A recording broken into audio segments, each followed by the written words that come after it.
Hi, welcome back.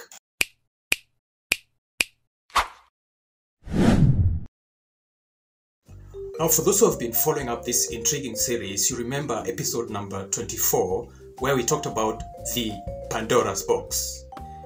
To be precise, we talked about how a man called Hesiod, who lived between 650 and 750 BC, created a poem that has come to be a major source of Greek mythology to date.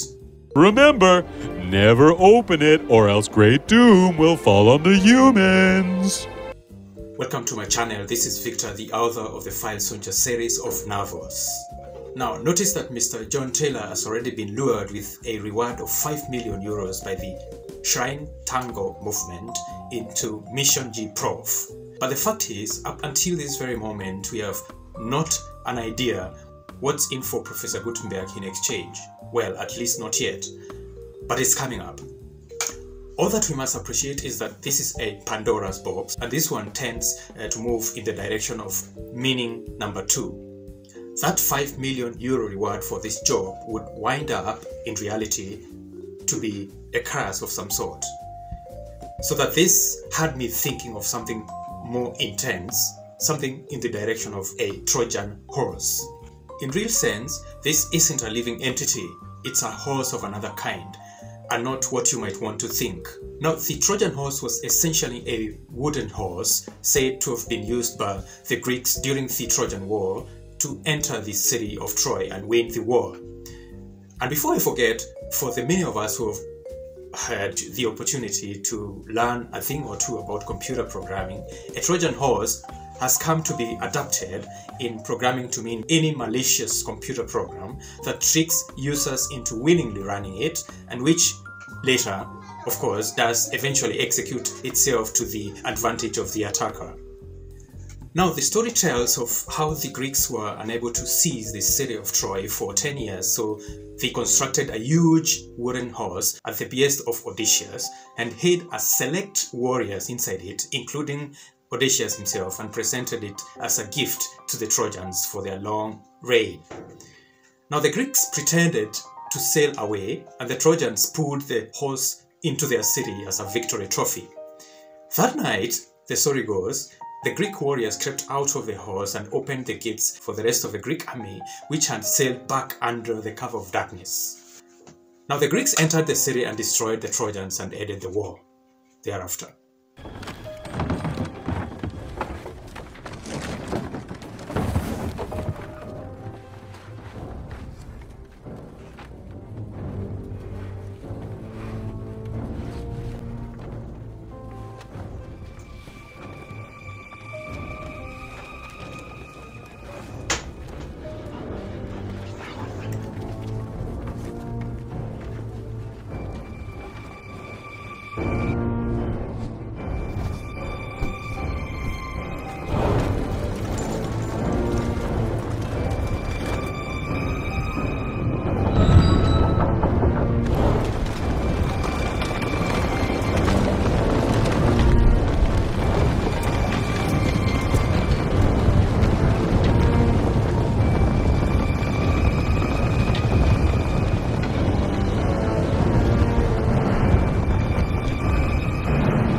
Now, ladies and gentlemen, allow me to proceed from where I left in the previous episode, that is episode number 25. Gentlemen, said Professor Gutenberg, consulting his laptop, allow me to proceed with the next message worthy of my attention. Background checks of the 5 Harvard students wasn't necessary.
distorted the correspondences pertaining the persons of interest aforementioned. Let's make sure our families don't go to any more funerals.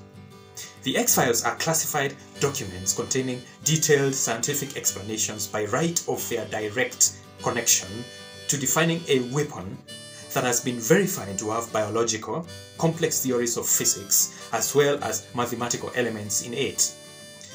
Allow me to impress, this weapon was designed in 1990 by some Englishman, that is Professor Harley Davidson, who was gunned down on his way to a science conference in the United Kingdom, where he'd been expecting to furnish the world with the abstract to his new discovery in a lecture. Now the gunman made away with part of the files, that part being the biological explanation of the weapon, but lost one other file containing the second explanation, that is the mathematics and the physics content, to the X-Files secret chain. And offered myself on behalf of the Shrine Tango movement, assisted by my personal CI, that is, CI means confidential informant, to stalk the professor in search so I could effectively scheme the stealing of the documents whenever he had them ready. On his being shot dead, my stalking was interrupted and delayed by a call from Kudus, Afghanistan. "John, you can proceed," said Professor Villain, passing the laptop to me. He'd yielded to the scare, I could tell. Sometimes vulnerability can be our greatest weapon. Mr. Boniface Spook was the 5th computer science student I was planning to draw attention to my ploy. As far as I recall, the last time I'd spoken to him, he'd discovered keeping tadpoles in a huge beer mug back in campus as a hobby.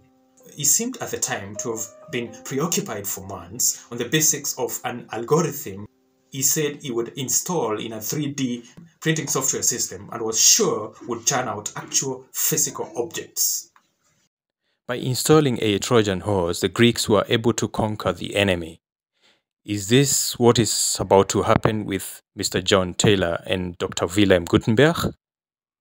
Stay tuned to the next episode.